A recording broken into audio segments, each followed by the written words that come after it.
দুটা লবঙ্গ একত্রিত করবেন।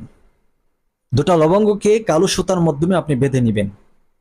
ভালোভাবে বেঁধে আপনি কি আপনি দাঁড়িয়ে যাবেন।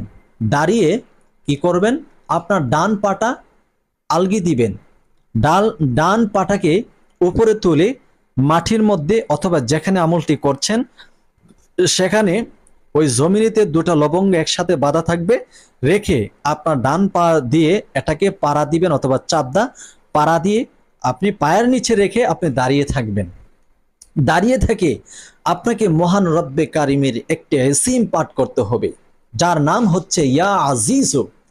ইয়া আজিজু এই নামের এতই শক্তি, এতই পাওয়ার, এতই পাওয়ার, এতই পাওয়ার, আল্লাহু আকবার কাবীরা।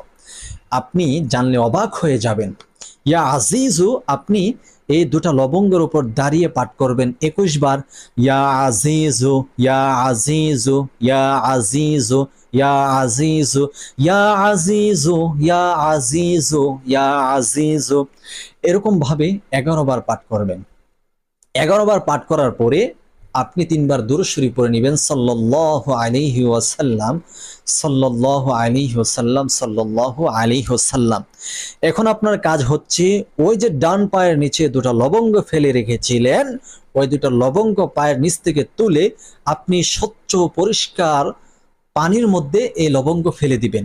সেটা হোক নদীর পানি, সাগরের পানি, পুষ্করিণীর পানি, ফেলে দিবেন পরিষ্কার পানিতে।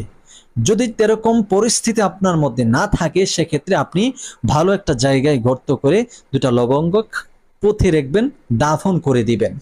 ইনশাআল্লাহুল আজিজ আপনি যার জন্য আমলটি করেছেন ছটফট করবে, ছটফট করে আপনার কাছে চলে আসবে আপনার সাথে যোগাযোগ করতে।